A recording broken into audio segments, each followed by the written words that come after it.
we're gonna do a pretty fun keyboard today too. And we're using new HMX, well, new to me anyways, HMX emo switches. Look at this. Look at these cute little switches. These sound interesting. So I was reading the website for this when I got them in, and according to Unikeys, he thought these were a recolor of the cloud switches. However, he said they do sound a little different. He said they sound a little bit more mellowed out compared to some other HMX switches. And I have to admit, they still seem like an HMX switch, but I can, just from tapping on them, they definitely do seem a slight bit more mellowed out. The thing with HMX switches too is they're very tight in tolerances. But pretty nice. Pretty nice, I have to admit. As with all the HMX switches we've been taking a look at, I've been pleasantly surprised with almost all of them. All right, let's take a look at this, guys. So this is Graystudio's newest board, by the way. Look at this box.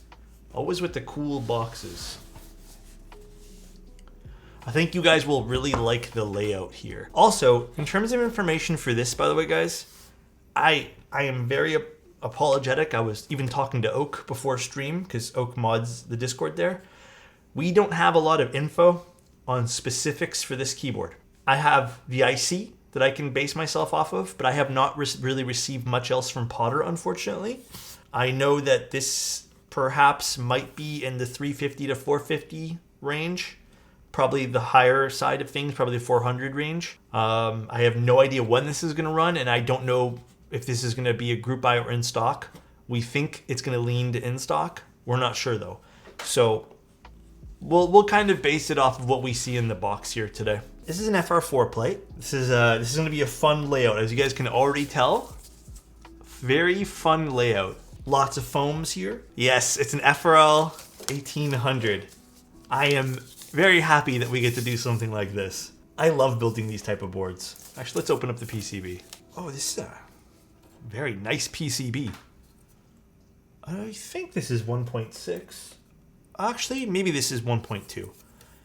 I'll test a cherry clip in. If it doesn't work, I'll get some screw-ins. Very, very nice. Not much support happening here on this particular PCB, and I don't know if they're gonna offer any sort of solderable version. I hope they do. Man, my one fear of the keyboard hobby, can I speak out loud, guys? My one fear is I feel like soldering is being kind of phased out, and I hope it doesn't, because I feel like that's a really enjoyable part of the hobby for me, and it makes me kind of feel like I've completed a board when, you know, you finish that last pin. Not to say you're not finishing a board when you're doing a hot swap unit, but it is a nice feeling when you solder. So I hope it doesn't disappear. I love being able to experiment with switches. Yeah, I get it completely. I also like the idea of hot swap, but I do like soldering. And we have gaskets, feet, and some other stuff in here. This might be one of my favorite Graystudio's designs so far, of more modern releases. I must admit, I do think this is quite pretty. And we got our Graystudio's toolbox. This always brings back memories.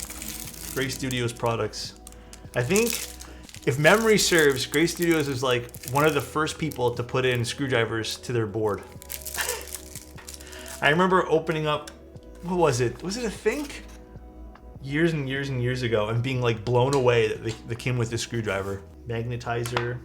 Oh, feet. Okay, so maybe there isn't feet in that one there. I thought it was feet and screwdriver bits. Okay, we're just gonna quickly just assemble this just to make sure that we can use 1.6. I'm not too sure. It's a 1.2. I was just double checking. Let's lube some stabs. We're gonna be here for a while because I think we have to lube 7 sets of stabs, including this base bar. Actually, let me show you guys the board. Before we get too ahead of ourselves with the stabs, here, we'll open up the board. Genuinely, I think this is one of the nicest Graystudio boards I've seen so far. So this is the bottom of it. It does have some RGB, which seems like it's going to be quite tasteful. It is a little lighter. I don't think there's a lot of super heavy pieces for this. Genuinely looks really nice. I really like it. Even this too. I wasn't sure how I was going to feel about this over here aesthetically, but I don't mind it. It's not like super, super crazy because it's just kind of, you know, subtly in there. So You can see there's that little bit of diffusion that's going to be happening right above the USB-C. This little line over here is a piece of acrylic or polycarbonate, something towards that effect. Very pretty. And then, yeah, the daughter boards. Obviously, this is a proprietary one, but I think it'll have a lot of LEDs. I think if we take this apart, you'll see this big strip over there on the bottom. All right, let's start our stabilizer installation. Different color screws and washers. Sorry guys, I'm just pulling whatever's out of my baggie here. There's also different color stabs, so you know what? If I don't use them from this box, I'm never gonna use them, so it's okay, it's okay. Thoughts on CRP? CRP is very nice. I do like CRP keycaps. I think out of all the PBT stuff, probably still my favorite. That and XMI. XMI and CRP are top.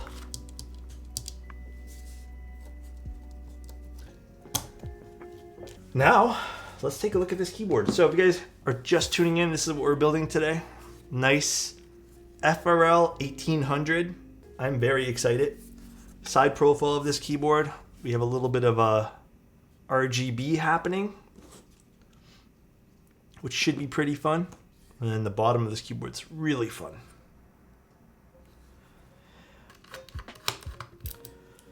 Now, I don't know how to build this keyboard because there's, again, not much information here. And Potter never reached out to me past our last email. So we're gonna try our best to build this. All right, screws are out. So anode looks good on this. No complaints anywhere with anodization. So I guess now to figure out how this thing actually assembles, huh? So we have gaskets here. We also have this clear piece, which I assume is for this, which already looks like it has a diffuser in it. Oh, but there was stab pads. Sorry, I didn't see these. It does come with stab pads. Not that we need them right now, but in case you guys need them. But let's put on these gaskets here. Oh, they're like little legs.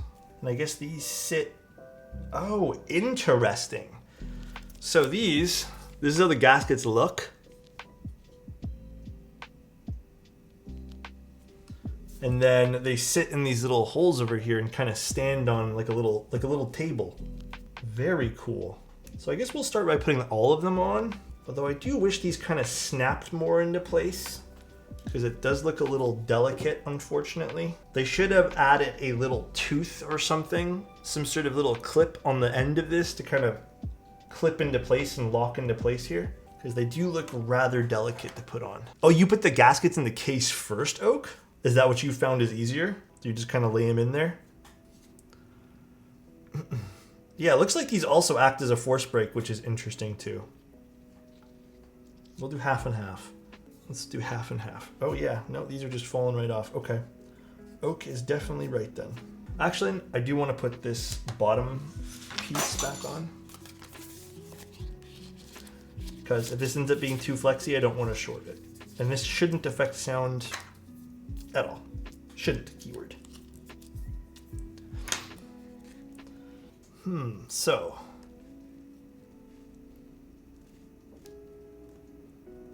Yeah, this is a little awkward, huh?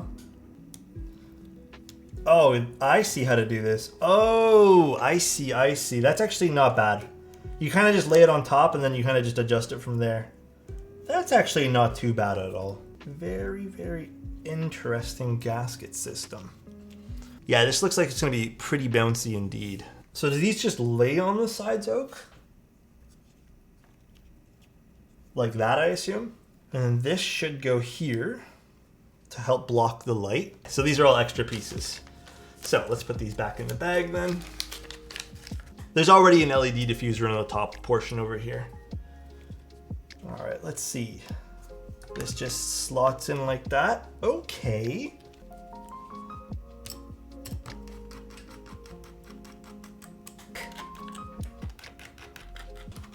All right, let's see. Let's turn this bad boy on. Oh yeah. So we got LED on the top here. We have, oh, that's cool. I like the way they did that. LED on the side. That's interesting. And then we have an LED strip on the back. And then, oh, there's an LED on the bottom as well. That is really cool. Let's put the feet on. The board is beautiful. Graystudios. They've been making some of the more tasteful, like out there things for the last little bit. Although, again, I wish they would not use adhesive feet.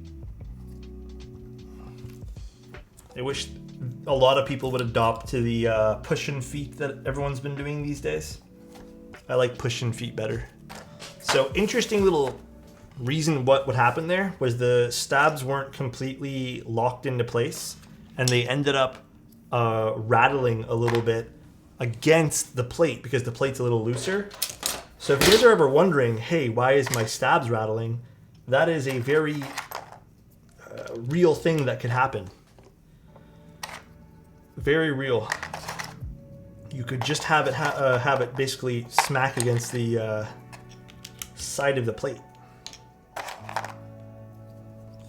Oh, this looks pretty good, actually, dude. This looks pretty nice. Actually, this set looks phenomenal on this, by the way. Phenomenal. It's a nice looking board. Pretty sweet match in the board, yeah. So again, you got some RGB on the side. Although I think I might have knocked this around a little bit when I went to go lift this back up, so I might have to fix that. Yeah, I think I knocked both of those sides a little bit. It's okay. We'll fix that afterwards. And then the bottom RGB and then the side. So I think my only ask for this board, I think the gaskets are fine to apply. I think there's, again, I think even with the gaskets, laying it down and then kind of flipping them in, I would have added some sort of like way to kind of solidify the gaskets and even the diffusers and all that stuff so it doesn't jumble around as you're kind of assembling things. Although not the biggest deal in the world, because as you saw the first time we assembled it, we did everything fine for gaskets. I think it would add to some of the build, not cohesiveness, but just ease of building this thing and just, you know, the easier something is to build, the more fun, well, not the easier, but the, you know, the less friction you have, the more fun it is to enjoy the product you have. But let's see, how does this sound? FR4 plate, we're using the emo switches. No foam at all, except for that one little piece of PE film or some sort of film that we're using just so it doesn't bottom out, if anything.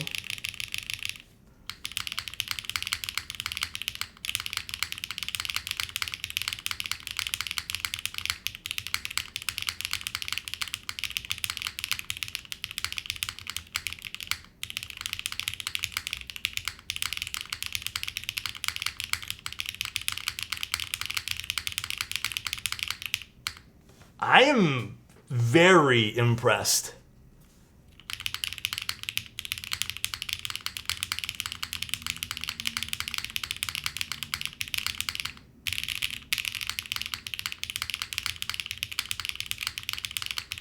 No, I did that. I think I nudged the diffuser on an angle because there's a diffuser that you're supposed to have there, and I think I lifted it like this and didn't push it all the way down. My bad when I reassembled the board.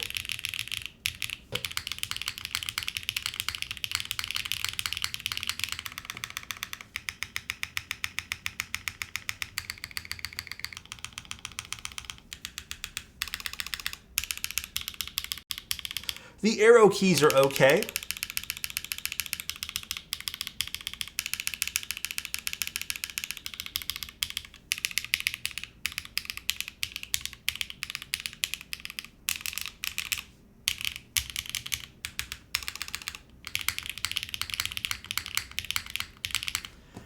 Arrow keys are a little bit thinner. Even the numpad seems a little bit slightly thinner than I'd like. But you know what? It's not, this numpad's actually not bad. It's an FR4 plate, yeah.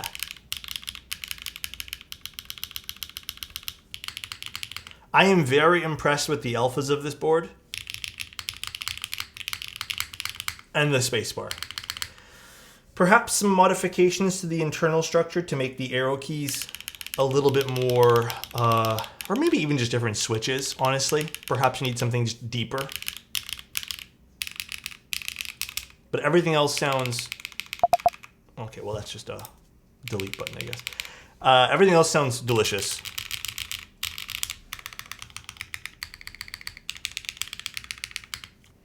Dude, this sounds great. And it looks good too. Like, we'll unplug it just because I don't want the bottom of the keyboard looks great. Has, you know, the LED diffusers here. No foam in this, so if you want to go foamy, you can. And then we have the diffuser over here, which is really cool. Diffusers on the side, which I need to readjust. But yeah, overall the aesthetic's cool. I know on every Graystudios board, people complain about the fake screws. I don't think that's much of an issue for me, to be honest. I think I kind of like that aesthetic. Overall, this really looks nice. I think this is their best looking keyboard to date, to be honest. Should have been real screws, to be honest. It would have been cool if they did something like maybe the back plate could have screwed on with these screws, but you know what? I'm not upset with it.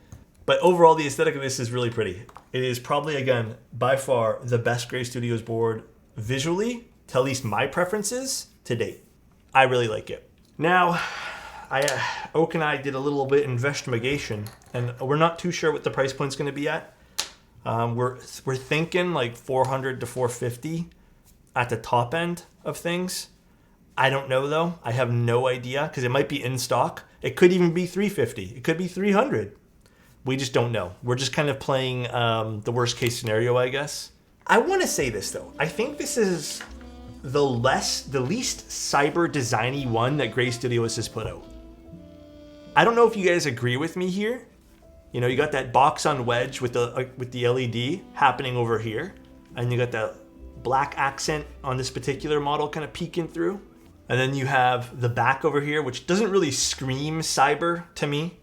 This just looks really nice. I got like a bad fingerprint over there. I gotta wipe off.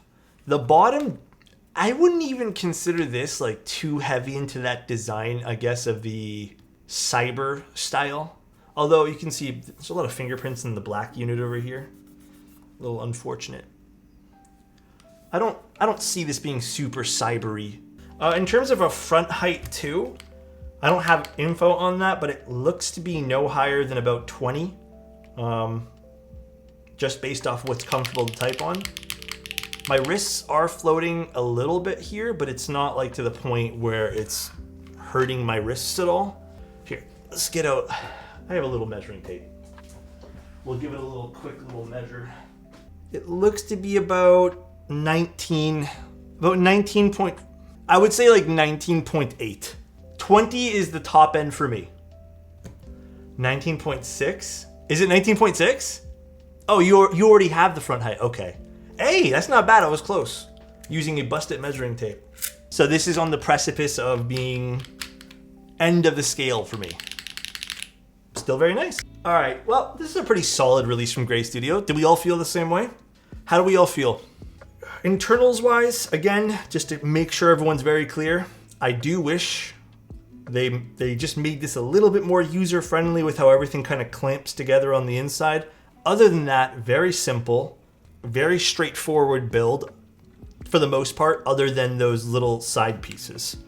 That was the only part that I almost installed incorrectly.